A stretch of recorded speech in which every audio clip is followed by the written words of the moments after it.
Bismillahirrahmanirrahim. Assalamualaikum warahmatullahi wabarakatuh. Alhamdulillahirabbil alamin wa bihi nasta'in wa ala umuri dunya waddin. Asyhadu an la ilaha illallah wa asyhadu anna Muhammadar Rasulullah. Allahumma shalli ala sayyidina Muhammad wa ala ali sayyidina Muhammad. Rabbi shrah li sadri wa yassir li amri wa hlul 'uqdatam min lisani yafqahu qawli. Pertama-tama marilah kita panjatkan puji dan syukur kita kepada Allah Subhanahu wa taala. Shalawat serta salam semoga tercurah limpahkan kepada baginda Rasulullah sallallahu alaihi wasallam, tidak lupa kepada keluarganya, kepada para sahabatnya, dan semoga tercurah limpahkan kepada kita semua juga sebagai umatnya. Amin ya Allah ya rabbal alamin. Saya Ahmad Abdurrahman Muharram, kelas 3B. Di sini saya akan menjelaskan tentang ta'rif atau juga qaul sharih untuk memenuhi tugas salah satu mata kuliah dari ilmu mantik. Langsung saja, ta'rif atau juga qaul sharih yaitu suatu cara atau juga alat untuk mengenal dan memahami tentang pengertian afrod dari sesuatu hal gitu.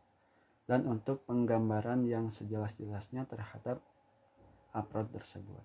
Nah, itu yang disebutkan dengan ta'rif atau juga ta'rif bisa disebut dengan definisi, yaitu perkataan yang menjelaskan arti mufrad sebagai hasil gambarannya dalam pikiran atau untuk membedakan mufrad itu dari yang lainnya. Nah, itu definisi dari ta'rif tersebut. Kemudian pembagian ta'rif. Pembagian ta'rif di sini ada yang disebut dengan ta'rif had, ada yang disebut dengan ta'rif rosam. Ta'rif had yaitu menggunakan kulli dzati saja, atau juga semuanya atau sebagiannya, atau juga sebagiannya begitu. Jadi kalau pakai rumus yaitu jenis dibaringi dengan fasol. Nah, itu yang disebut dengan ta'rif had. Nah, ta'rif had ini dibagi menjadi dua kelompok. Ada ta'rif had tam, ada had tam, ada juga had nakis gitu. Kalau had tam yaitu jenis qorib bersama dengan fasol. Nah, itu yang disebut dengan had tam gitu.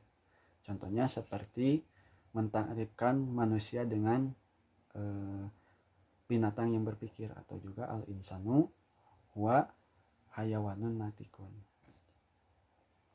Manusia adalah hewan yang berpikir gitu. Jadi jenis qorib yaitu insan bersama dengan fasol, jadi pembeda dari hewan yang lain gitu. Insan adalah hewan. Hewan berarti jenis qorib. Nah, bersama dengan fasol, pembeda dari hewan-hewan yang lain yaitu manusia natikun. Kata natikun tersebut hayawanun natikun. Terus yang kedua ada juga had nakis. Had nakis itu yaitu jenis ba'id bersama dengan fasol, atau juga hanya fasolnya saja begitu. Contohnya seperti mentakrifkan manusia dengan jisim yang berpikir. Nah, itu jisim itu disebut dengan jenis yang ba'id ya. Atau juga manusia ialah berpikir saja, hanya memakai berpikir. Manusia ialah berpikir, hanya menggunakan pasalnya saja. Nah, itu yang disebut dengan had nakis. Yang kedua yaitu ada yang disebut dengan ta'rif rosam, atau juga ta'rif rosam ini jenis bersama dengan arod khos. Nah, ta'rif rosam ini dibagi menjadi dua bagian. Ada rosam tam, ada juga rosam nakis. Kalau rosam tam berarti jenis qorib bersama dengan arod khos. Contohnya seperti mentakrifkan manusia dengan binatang yang berdiri tegak. Nah, gitu. Binatang atau hayawanun itu berarti jenis qorib. Nah, yang berdiri tegak itu arod khos. Jadi kekhususan dari manusia.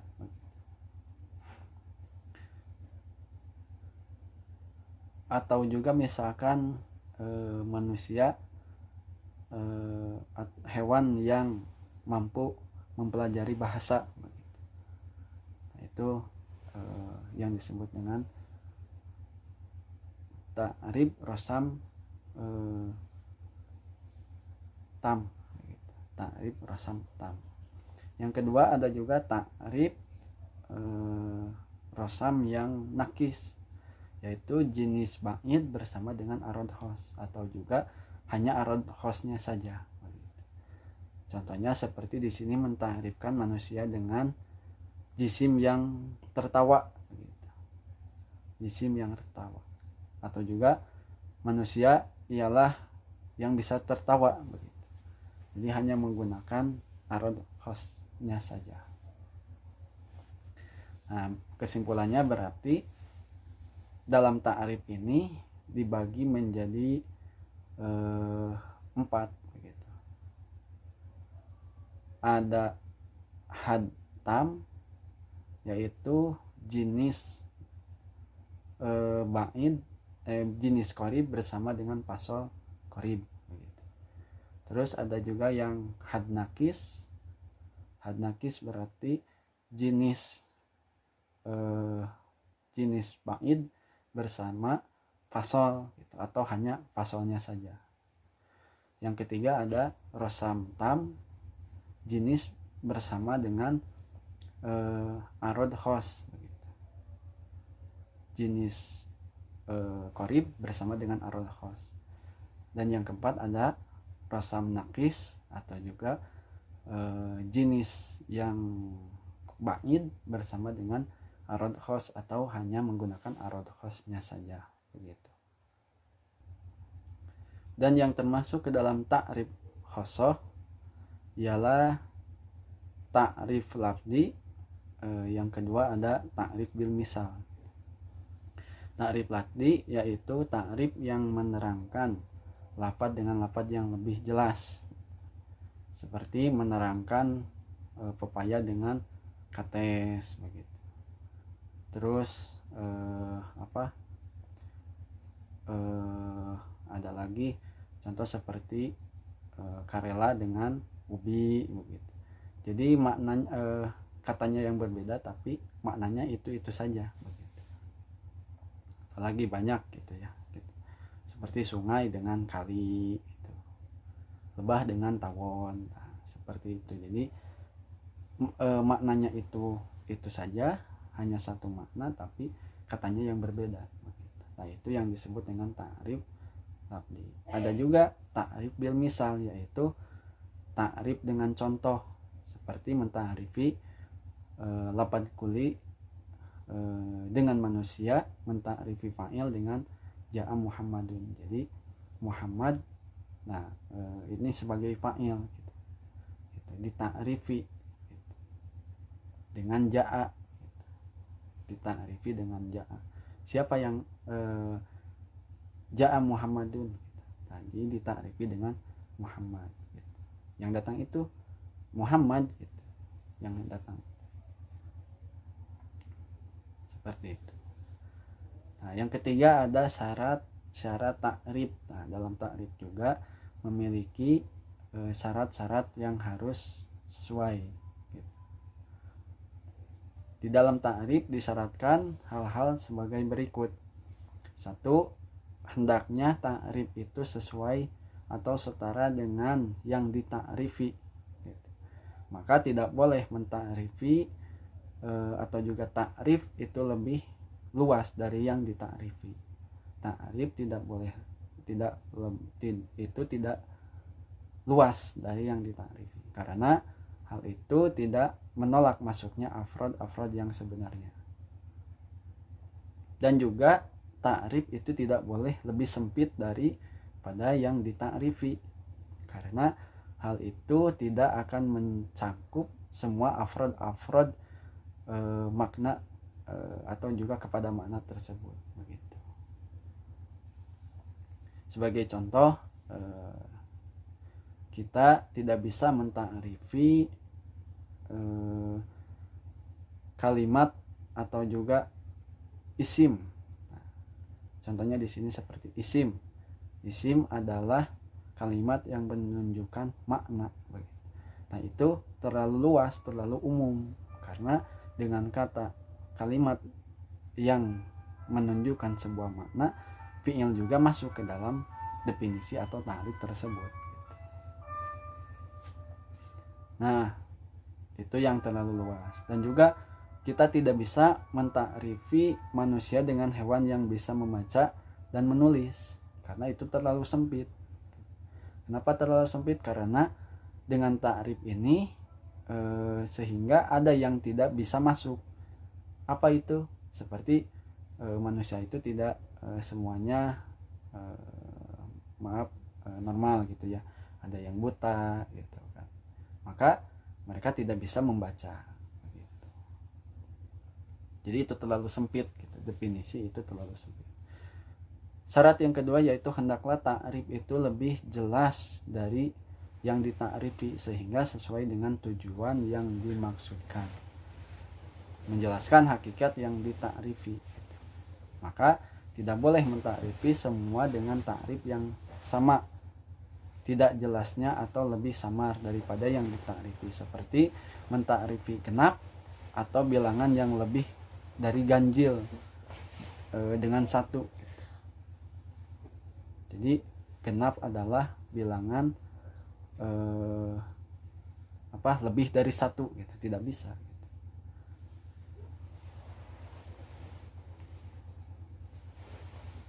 Yang ketiga, syarat yang ketiga yaitu hendaklah takrif itu kosong dari daur, atau daur itu berputar gitu. Seperti A melahirkan si B dan si B melahirkan si C, terus si C melahirkan si A dan seterusnya. Jadi berputar A B C A B C A B C seperti itu. Itu syarat yang ketiga. Syarat yang keempat yaitu hendaklah takrif itu kosong dari majaz. Nah, maka tidak boleh mentakrifi ilmu dengan lautan yang menghilangkan orang kehausan. Jadi mendefinisikan sesuatu dengan majaz gitu, dengan perumpamaan gitu. Itu tidak boleh.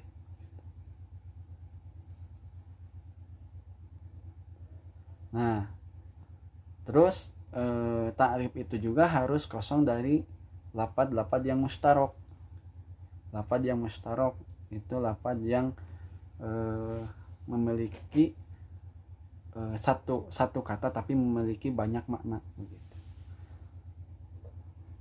Contohnya seperti dalam bahasa Arab itu ain. Ain itu bisa diartikan mata, bisa diartikan dengan air sumur gitu. Jadi air murni gitu. Terus bisa disebutkan dengan bidadari kan gitu, banyak gitu. Nah, itu dari ain. Contohnya seperti di sini mentakrifi air dengan ain.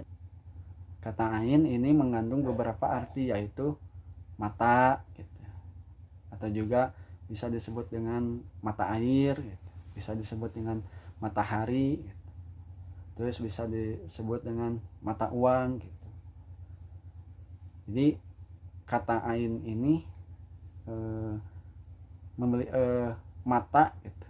Jadi mata satu kata tapi memiliki beberapa makna gitu. Banyak maknanya.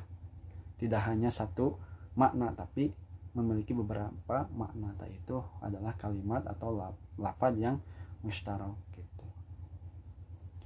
Contohnya seperti mentakrifi ilmu dengan lautan yang menghilangkan kebodohan manusia. Itu yang majaz yang tadi. Dan mentakrifi air dengan mata air yang mengalir gitu. Dan contoh lain sebagainya. Mungkin penjelasan takrif dicukupkan sekian. Kurang lebihnya saya mohon maaf. Masih banyak kesalahan yang saya keluarkan. Akhirul kalam, wassalamualaikum warahmatullahi wabarakatuh.